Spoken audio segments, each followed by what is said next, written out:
Hello, everybody. Welcome back to the Brian Escal Show. It is so good to be with you live. I'm really not prepared. That was my trying to do a pre-planned joke. That's why I have so much respect for comedians because I think I can be funny conversationally, but to try to execute a joke, even one that you thought of 10 seconds ago, it just becomes so stale and so hard to make funny. My joke there was supposed to be, I'm really not prepared for this live. And then I was going to whip this highlighter out and say, that's like Anchorman. Remember, I'm not prepared for the jazz flute. You know, I'm not really prepared to do this live, but my goodness, if I'm not prepared to talk about Donald Trump and his relationship to MLK Day, then in the 5 years that I've been podcasting, starting as searching for political identity for the first 4 years, after started launching that 5 years ago while studying critical race theory in my final year of law school. And then last year, after becoming a Trump supporter, finally, after my whole life of voting for Democrats in August 2024, a few months later, it's been basically a year now that I rebranded the podcast to the Brian Escal Show because I want to keep doing it, but I also don't want to pretend like I'm still on the fence because I'm not on the fence. I am a Trump supporter, but that leaves still so much room for questioning what you believe because he's so dynamic. And to criticize him, you would say lacking principles, but to praise him, you would say he's flexible. So, what does it mean to be a Trump supporter for my political identity? Still happily pursuing that, but it's good to be with you. And if I can't riff on critical race theory and Martin Luther King Day, Dr. King, and why I think Trump really gave a very muted response on a day that should get more than a muted response, then I should just lock this thing up and be done. Okay, because then I can't do any. Then what am I doing here? This is my bread and butter. It's not that I want to be talking about CRT forever, but it remains relevant. And I'm known to beat a dead horse. So one of us has to stop first. It's not going to be me. I want to talk to you today about why I think Trump was so muted in his response or any commentary yesterday. And so in doing that, I will describe CRT. I will describe the framework that it fits within. And I will explain what I think MAGA is, because I think MAGA is very much defined by, not wholly, but largely defined by CRT and the framework that it fits in as a reaction. So it's all very interesting and relevant, and I'm looking forward to it. So thank you for being here. I should say you can find all my episodes in the highlights tab on X. I should say, please like this, share it out with your followers, and subscribe to my podcast wherever you listen. That'd be great. And leave a 5-star review and send me money and add to my Amazon wish list and probably some other things. Some quick that was the housekeeping. Geez, get a clue, Brian. I have a note here that says cigarettes because I like to do a few quick pre-topics before we get into the main event. Typically, that's the typical structure. Welcome to the Brian Escal Show. Cigarettes. Boy, I could use one. I used to smoke. I smoked a little bit in high school, a little bit in college, a little bit in law school.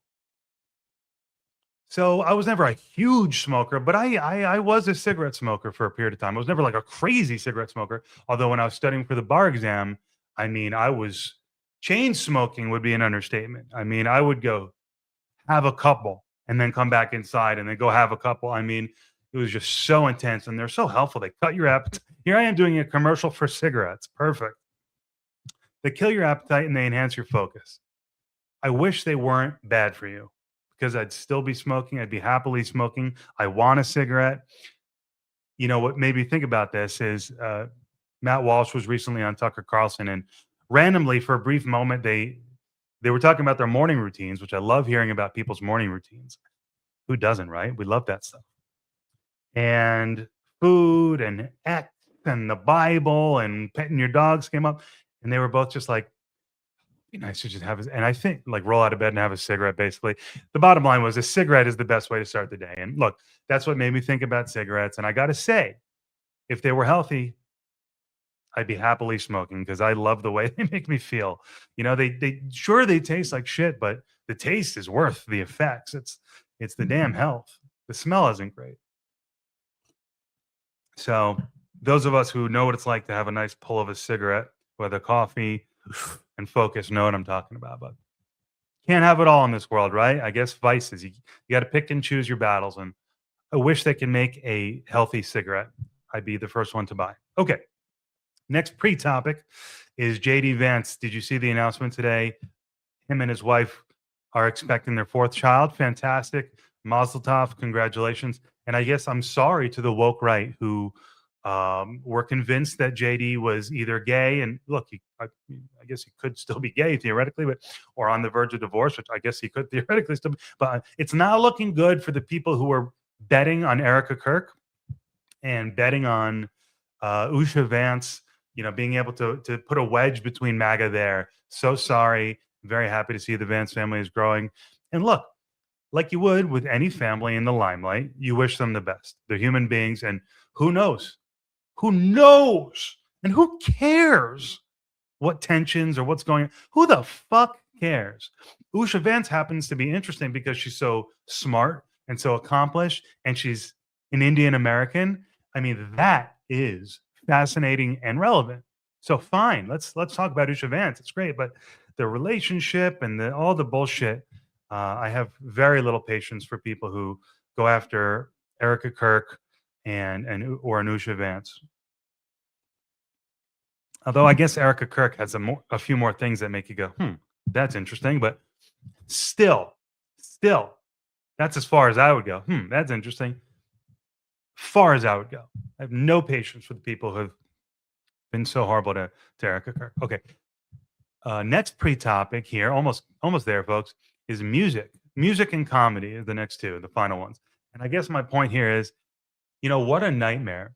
I finally work up the courage in my final year of law school back in the end of 2021 I was working, my job full time. Remember, I'm in the construction management industry. I've had this job for 13 years. Had it all through law school. Went to law school a little later in life, and from age 28 to 32, and I'm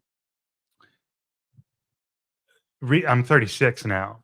Had some time in between graduating and taking the bar exam for family stuff, and I did fail it once. I came extremely close, and I don't shy away from saying that I failed the California bar exam the first time because I can flip it into an egomaniac thing. Like I actually barely studied, and I came like within like a percentage point of passing. So less than a percentage point. So I came way closer than I had any business the first time around. So when I studied properly and chain smoked, I got it done. But I've always been confused about my political identity, my personal identity. How Jewish am I? Am I left? Am I right? My friends are right. My family's left. I like music. I like comedy. I like poetry. What am I going to do with my life? I work for a construction guy. Who am I? What do I want? What do I want to? It's always been kind of a question mark. Always been a search for identity. You're starting to put the pieces together. And I played guitar a lot. I mean, my 90% of the time between the age 15 and 23 easily was in my room playing guitar, always writing little half songs, loving it, playing, was obsessed with Nirvana. Was very depressed, so that wasn't good. But the time spent playing guitar was great. But I never pursued anything. And then I say, like I said in the beginning of this episode, I like to think I can be funny conversationally, but I know I have no ability to translate that to stand up or anything like that. So I never pursued a creative career, but I've always had an itch to perform. I did do like the acting when I was like a little kid, and I had a bug, but I never ever pursued it. It's like a dream deferred. What happens to a dream deferred? Look at my X feed. um, but I'm saying what a nightmare it is that I finally get the podcast going, and I'm like, okay, as an adult, I'm a construction guy who has creative passions, whatever. But he's got this politics identity podcast. We've got a direction, great. and now I started playing guitar again, and now I'm obsessively writing again and posting to my personal Instagram and even the Instagram and TikTok, which are joke channels for the podcast. It's like actually I'm posting the music to the TikTok for the podcast, not the Instagram. But it's like, what? I'm sending mixed signals. Wait a minute, is this guy a wannabe podcaster or is he a wannabe musician? Oh, and then comedy. Don't get me started. I mean, so who the fuck am I? Is the theme here? Are you with me? But I like people. I like making people laugh. I should say. I like wanting the best for people, right? So I like making people laugh. I do, and music too. Like to bring joy to someone. Although I actually have no like the few times in my life someone has said, "Oh, I really dig that what you just did on guitar."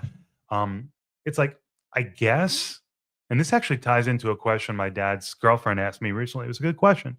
So, which would you prefer to do if you could only do one? I go, I don't know because they both playing guitar. I mean, and singing now and podcasting. They both scratch a creative itch, but they're completely different itches.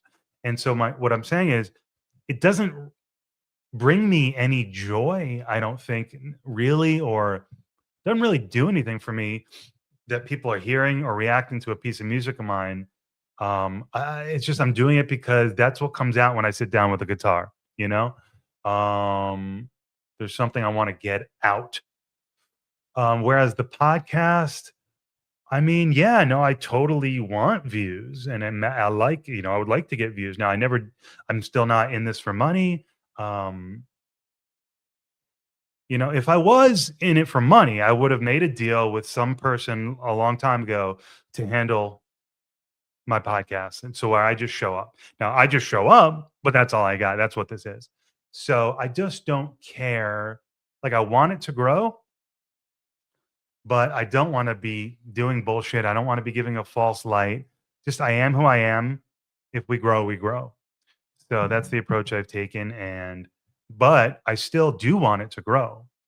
Whereas the music, I'm like, I'm not. Maybe it's just that I'm not there yet with the music, and so if I actually put together a 6 song EP this year, like I maybe have fantasized about doing in the back of my head my whole life, if I do that, then maybe we'll revisit this. But for now, it's like the music is just for me. Um, Whereas the podcast, the thing about it's inherently involves connection. I need your help. I don't need your help for me to figure out I like that song I wrote or that little jingle I did. But I need your help helping me figure out my political views because it's hard. It's hard to be an informed citizen. I read a bit. I try to operate in good faith. I did go to law school.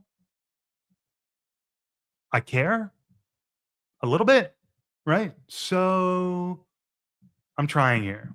Sip of tea, and then we'll rock. Any questions? All right, no comments here so far. Good. If there's any comments, I'll look at them at the end real quick.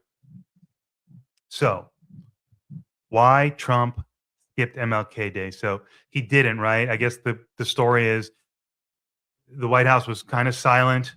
There's really no announcements until late in the day. There was some post somewhere, and it was fairly muted. But I don't. I could pull it up, but who cares? Why waste the time? It was fairly muted compared to what you would expect, right? But let's assume for the purpose of this conversation that it was respectful and that it was fine and that it was solid. Let's assume we got a fine post from Trump on MLK. Let's assume it was late in the evening. And so that's the world we're working in. Let's go. Okay. What is MLK to all of us? And when I say all of us, of course, I mean myself. And I'm acknowledging that I'm not the most well read person. So chime in if I'm wrong here. But MLK, Dr. Martin Luther King Jr., is a civil rights icon, the civil rights icon who advocated for a colorblind society, right? For equal rights. Simple. There was marches, there were protests. He was a profoundly talented writer, speaker. and he advocated for uh, black equality. Perfect. Colorblind. His dream was that we would one day not be judged on the color of our skin, but the content of our character. Is that a fair summary of Dr. MLK Jr.? Okay. Is that ethos, that vibe, aligned with the contemporary left? Today, the left, the Democrats, the Ibram X. Kendis, and pointing to him, he's an active race. He's an active. He's a race activist, a social justice activist. I'm not trying to be pejorative here. So I'm not saying. I guess let me be precise and say the contemporary social justice movement on the left dealing with race, is that where Dr. King was? You might say no. They're much farther to the left with that. So let's break it down. Critical race theory is the term we hear nonstop in discourse today. What does critical race theory mean? It simply means that it's the theory that we are not living in a colorblind society despite Dr. King's best efforts. And that because we're living in a colorblind society on paper, but not in effect, not really, we have to do things, we have to change things that are not just about the paper. In effect, what it means is we have to change the culture and tweak it so that Black people are truly equal, culturally, spiritually, economically, philosophically, and so forth. The metaphor you could use is if we're talking about an apartment and the white roommate moves in, the move-in date is May 1st, but the white roommate moves in February 1st, cheats somehow. And move-in day comes, the black roommate comes in and says, what the heck? Like, this is no. You put the furniture here, the walls are painted this. No, this is not fair. We're gonna redo this so that it's fair for me because we both signed on the agreement here that we would be here. Okay. So CRT is a totally deconstructive and reconstructive. It's a fundamentally, radically transformative concept. That's why it is so often connected to Marxist theories, because you could take it out of the race theory context and just talk about critical theory. And critical theory, now you're talking about colonialism, Western society, the United States government. You're talking about an adversarial view of the culture that exists today, because the claim is that at its root, it was fundamentally flawed. We can all agree on that. There was some flaw built into it. We can debate on the scope and scale of that flaw. But not only that there was some flaw initially, but that it is still in effect in the streets, not fair for people of color, for other people as well. And so we got to do these changes. That's the left today. The reaction from the right is, as you can imagine, that's why you have Matt Walsh going, they want to tear down the family. Well, maybe we could have a conversation and open Matt Walsh's mind a little bit on the transgender subject if there wasn't such a robust academic framework in place over decades to deconstruct the family, the culture, you know, as if there's an embedded white culture in the mainstream today and it needs to be removed. And I say, and it needs to be removed because maybe there is. Maybe there is. Maybe the foundation this culture was built on is white. Maybe it was. Maybe that's okay, though. Maybe it's okay to build on the framework and make it a true melting pot. That's how you get the melting pot. Whereas the critical race theorist says, no, first of all, the melting pot isn't fair today, as we've discussed. Second of all, it's built on that base. So we're going to throw the whole thing out. Is that where Dr. King was? Or was Dr. King just trying to open the house to all people? If we use a house as a metaphor for American society, wasn't King trying to open the doors of opportunity, build a bigger garage door? Come in. You're part of this fully. Or was he trying to tear the whole thing down and build a new structure? So we have Dr. King, we have CRT. Yeah, I'm just trying to think if I'm leaving anything out relevant on CRT. I don't think so. The only other thing I could say is to put a nail on it. I've said this before. One of the electives I took in my final year of law school, the two that I studied CRT, one of them was a jurisprudence class. So, and jurisprudence is a traditional law school elective where you learn about judicial philosophies and how this judge, the different modalities of how a justice might reach an opinion, or judge might reach an opinion. Okay, there are six, seven, handful of ways. The conservative guys might go this way. The liberal guys might go that way. The rationales and how and so forth. This was a CRT infused jurisprudence class, and what it means is, how do you infuse CRT into the judicial process, so even at the Supreme Court level, so that you can enact critical race theory? So, because when you choose one of those modalities of judicial interpretation or philosophy, you are affecting the law. That is one of the fascinating things about the American system, about legal systems in general, the relationship between the executive and the legislative and the judicial. And you try to juggle that power and divide it up in certain ways. But ultimately, unless you have robots with algorithms rubber stamping situations, you are going to have judges that do impose some will onto the legal landscape. And that's what jurisprudence is all about. It's fascinating stuff. So imagine a CRT idea where you're like, you have a justice that's a critical race theorist who says, look, well, I'm going to take the critical race theorist approach. What did he call it in class? Um, no, it doesn't matter.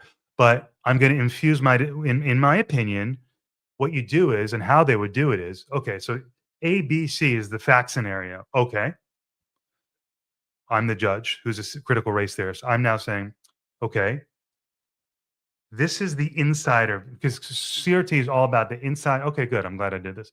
CRT is all about the insider versus the outsider perspective, because it's all about control, power, white power, black power. What are we talking about? Political power, societal power, hegemony. This is the language of critical theory. And so the critical race theory says, despite Dr. King's efforts, despite the Civil Rights Act and the 14th Amendment, we are still living in a non-neutral, anti-objective buzzword they use society, because you would say a neutral society, and it's an objective society. Just be accountable for your behavior. That's a colorblind society. It's the world we're living in. Come on. No, the CRTist says, sorry, because you being colorblind is part of the problem, because you're refusing to see the injustices that still exist today. So insider, so I'm a judge now, and I'm saying I'm a critical race theorist. Okay, here are the facts of whatever case. Okay, I see the insider perspective, the normal view, but what's the black perspective? And I'm not trying to be funny here or cute. What's the outsider view? And how do I verbalize the outsider view and write it into the opinion so that it's acknowledged, it's on paper? And so 100 years from now, when someone's studying CRT or law, they're going to come across this opinion and say, Justice whoever thought it was necessary in 2020 to write about the outsider perspective, and maybe it comes back and has an effect on policy at some point. So that's a long way to say that I need a sip of tea. So we have Dr. King, we have CRT. Got it? It's radical, it's transformative. We're not walking on eggshells. We got a big problem for Black people in America and for other traditionally underserved communities in America, and we are going to shake the damn thing down to the ground and rebuild it. White people's feelings be damned, to make it right. Got it? So first of all, is that the same or are they different? Okay. And I don't know. Maybe Dr. King was really, it's just a shame he's not around. It's a damn shame he's not around to tell us. But was Dr. King more of a critical race theorist than many of us know and believe? Because, and my professor, by the way, said yes. Yes. So make the argument to me, tell it to me. But for now, where I am is with the Ted Cruzes of the world, where colorblind society, that's what Dr. King wanted. Damn, critical race theorists today, you really are going against Dr. King? What the hell is wrong with you? That's where I am. So CRT fits into a framework of how to view race relations in America, according to what I learned in law school from this one professor, who I loved, by the way, a great guy, older black man, who I could tell you a lot of cool stories about that he told us from his time at Yale Law School with Hillary and Bill Clinton and Thomas and Alito, and just at the black table every Friday night, where the black students would come, and only if you were very prepared would you be able to contribute to this highly intellectual, stimulating discussion about current events uh, for black people at that time. Can you imagine? And apparently, Alito would overhear those conversations, and even though he's kind of an enemy of all of this stuff, there was some opinion. I don't remember which one it is, but I remember a professor saying, "I could tell Sam Alito overheard some of the stuff we were saying because he wove it into one of his opinions. It actually showed some sensitivity on one particular issue." So, and how professor caught 6 touchdown passes from Thomas. Thomas was the QB, Harvard versus Yale football game. Okay, he caught 6 touchdowns from Thomas. So he's plugged in. This was a fascinating course. But he taught us that there are 4 ways to look at race relations in America. And so there must be something to this. This is why I eventually became such a hardcore Trump supporter, because it's like, I got enough background in this to say, no, it's not just people crying about it online. It's real. There is a real framework. It's being pushed, not only in law school. This is real. So if it was just in law school, that would be one thing, but it isn't. And we know that. So the framework, you have 4 categories. Okay. How can you view race relations in America? 1, as a reformist. 2, as a, 1, as a traditionalist. 2, as a reformist. 3, as a critical race theorist. And 4, as a limited separatist. Extremely interesting, extremely important. I'll be quick. The traditionalist. This is the me. This is where I said I fit here for now. The Ted Cruz, the Donald Trump, anyone in MAGA, certainly, and most Republicans, and even some Democrats. The traditionalist says the work that was done by Dr. King and his associates and all those who came before was completed, was fulfilled. They accomplished what they set out to do. And while there may still be inequities, technically, not only are we past the point of being able to remedy any of them through law, but they did it. They accomplished their goal, and there's nothing further we are really willing to do. We're not willing to make fundamental changes to our society, to eliminate meritocracy, to, and you could go on down the line and make the arguments. But traditionalism says they completed the work and God bless them. And it was good work. And yeah, you might find a couple people who are like, but not really, maybe 1 or 2%. But I really, like 99.9% of the traditionalists will say, God bless the work they did. And you could say, would any of those people been hand in hand with Dr. King back in the day? Great question. Who knows? It's a great question. I'd like to think that I would have been, but I don't know. Because now I'm in the camp that's like, fuck you and your social justice movement, right? Kind of. So that's the traditionalist. We already know this critical race theorist, so we've already got 3. How to view race relations in America. The traditionalist says, colorblind society. Perfect. And that's exactly what the critical race theorists react to. No, you're the problem because you make it colorblind. You're being blind. Oh, okay, the whole thing. Then you have the reformist who says, look, I don't want to radically transform the system. Well, the system we have is good. Let's continue to do the edge work, the work around the fringe work, to tweaks, maybe a little bit of racially, maybe a little affirmative action here, excuse me, a little, I don't know, reparations here. I don't know, a little something here. Nothing massive, nothing central, but tweak to get to, because we still have a little work to do to get to that ideal colorblind society. And we will get there. And once we get there, we're going to take off these controls and go full colorblind. Okay, that's reformism. You see, it's an in between step, very much an in between step. Okay, so I'm a traditionalist, I'm a reformist, definitely not a critical race theorist, even though I can respect wanting to have the outsider opinion.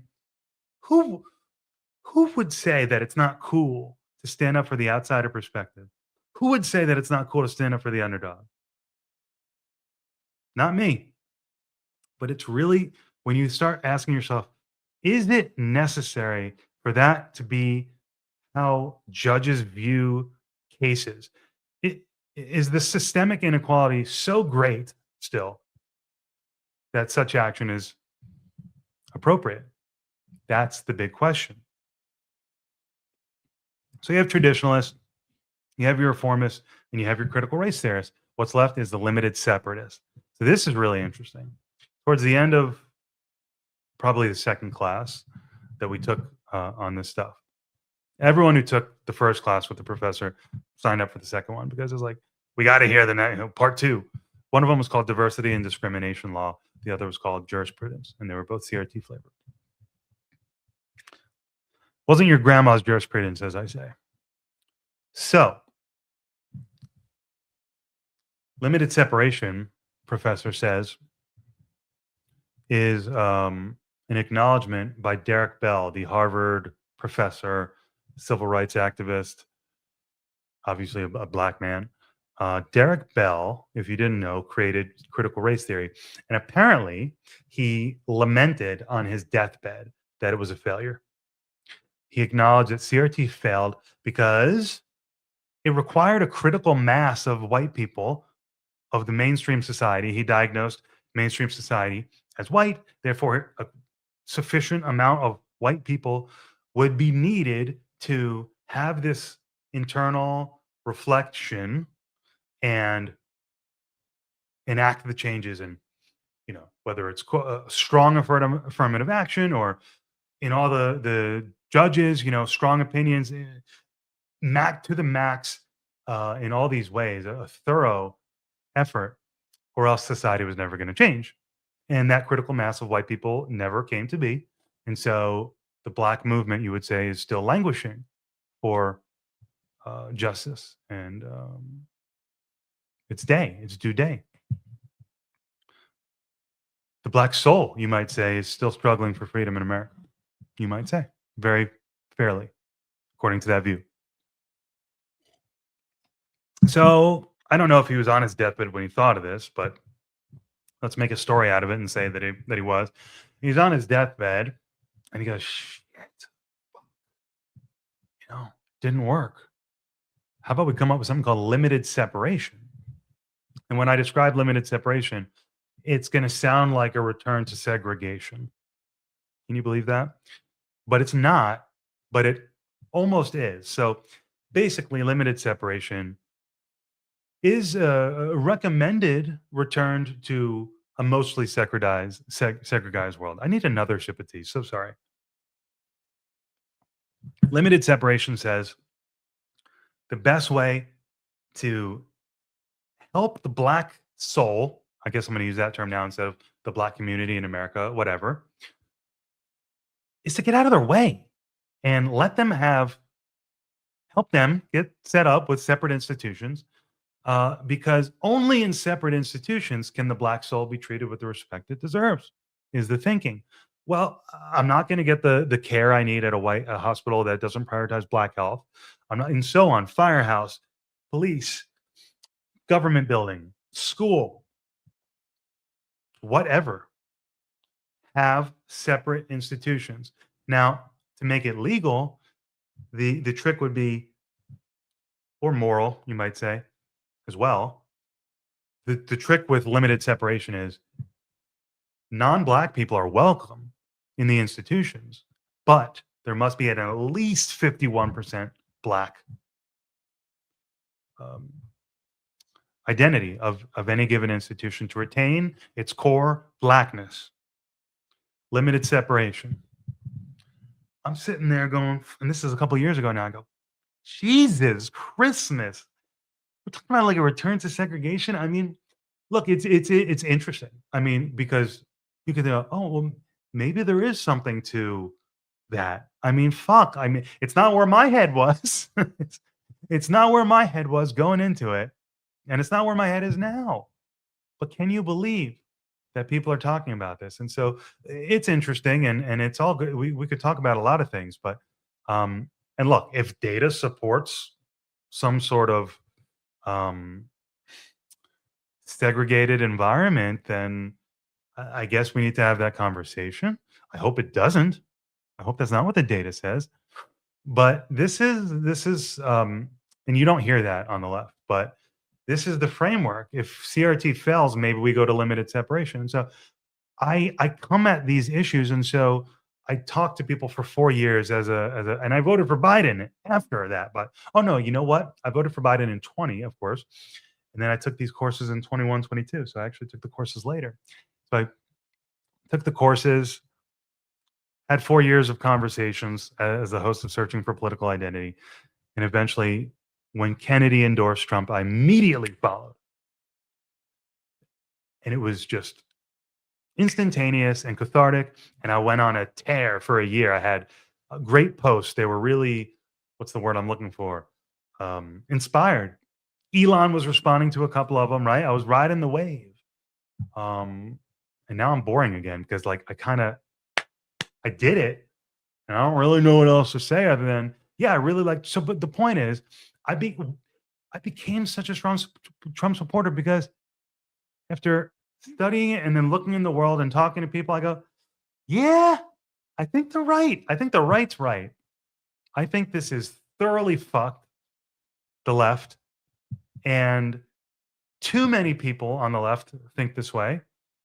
The percentage of what the extreme represents on the left is far greater than it is on the right.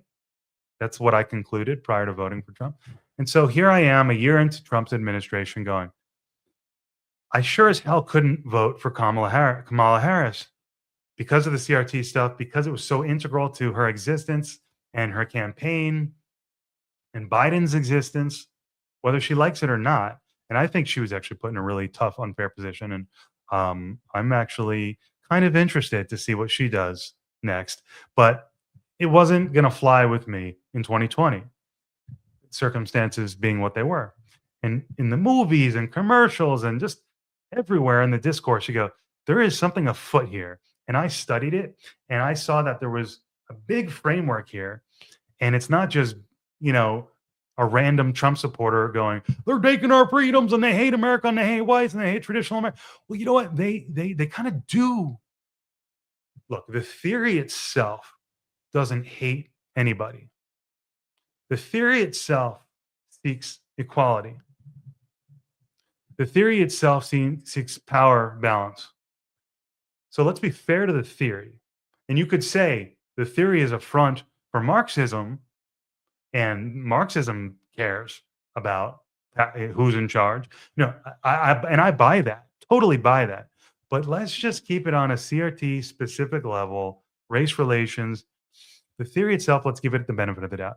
But the people, many people, because I got this from the students, and you see it in the discourse, many people, Joy Reid, who subscribe to CRT are clearly hateful and resentful, at the very least, towards white people, towards traditional American culture. So Trump is very much a reaction to this. Now, remember at the beginning of this episode, I said MAGA and Trump himself, who such an amazingly interesting political phenomenon, is largely, but not completely, a result of a reaction to CRT. So you can see where Trump comes in with a response to CRT. No, fuck you. We're done being browbeaten. We are equal.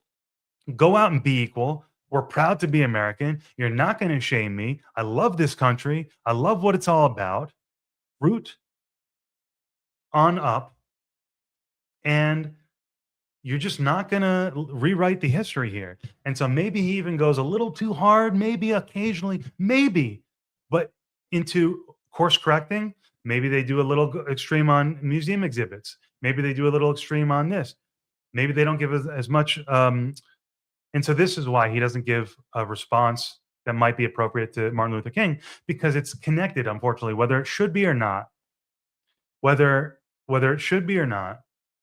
My theory is that the view is, to guys like me and to Trump, the civil rights movement, which is fantastic, and I like to think I would have been a part of it, but again, I said I don't know if I would have been. I'm being honest. I sure like to think, because I have, you know, as a new Republican guy, I still have the same amount of respect for people who fought for equal rights. I mean, equal is equal.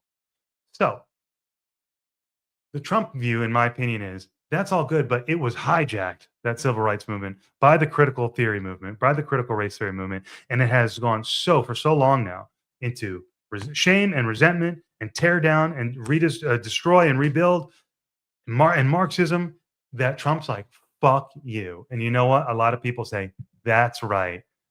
Fuck you. This is America, warts and all. Take it or leave it. We love our people. We're a melting pot.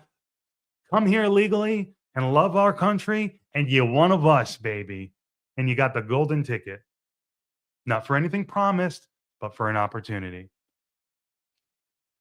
So, but that doesn't completely, largely, but not completely explain Trump's existence. And for me, the other piece of it is the economic piece, because you think of things, for me, I think of issues as socially, culturally, and economically. I'm a little stronger on the social, cultural stuff because of what I studied.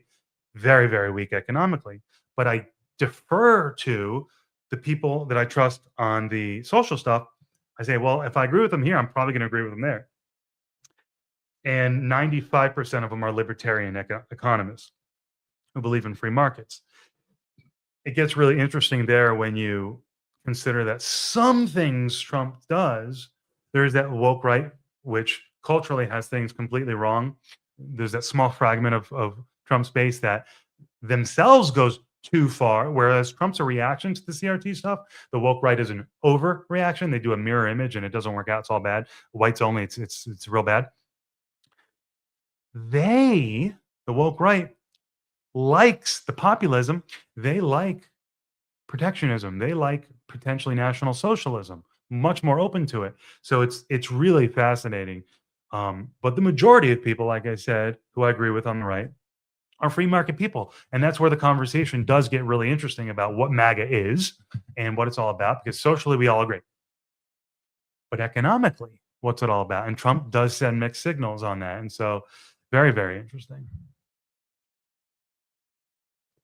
Trying to think if there's any other comments I have. I feel like there was one other thing I was going to say. I suppose not. Yeah. CRT, the framework it fits into. Trump, why he probably gave a muted response, because his whole his political identity is reacting to CRT, and it's a psychological pride thing, right? Because think of Trump, he's the ego president. He's the American. He is the American ego. Now, you might say that it's not. I don't necessarily think that, but you could look at it in a way. Go, he's so ego driven. Maybe he's the ego of traditional white America. Maybe that's fair to say. And he's coming out and saying, no, we're not doing that. Equality is fine, thank you very much. Equity, you can keep. Put it in. You can keep in Somalia.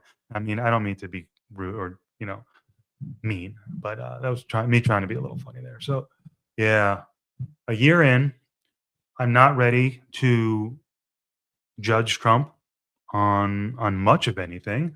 So I can only give a preliminary grade, and the preliminary grade is very good. But there's a caveat, because I think he's been so bold, so disruptive, and I like that. We'll see what happens. If we get nuked, my grade will go down to an F. If global trade, it turns out, is just a total fucking catastrophe, and we fucked ourselves and blah blah blah, and nothing works and it ends up being a disaster, well, then I'll say, you know what? It was a failure. But I'll be able to say, I stood by the guy who was a different beast, who was an outlier, who I respected, and he swung and he missed. About the law enforcement operations at home, nobody wants to see sad images on the screen.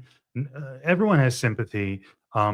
So, to the extent that there are fringe cases where, as a result of Trump's insistence on deterrence and his commitment to strong enforcement as a deterrence measure, which I understand and respect, but in that dynamic, there are going to be people who get punished where they probably shouldn't, but are like in their sad cases, you might say. And no one wants to see a sad case. My heart breaks for every sad case. Um, but what I'm saying is, I would venture to guess that most situations are result of mistakes made, whether it's going to a protest and doing things you shouldn't have done. I'm not saying Renee Good deserved to be shot in the face. I'm just saying, when you go beyond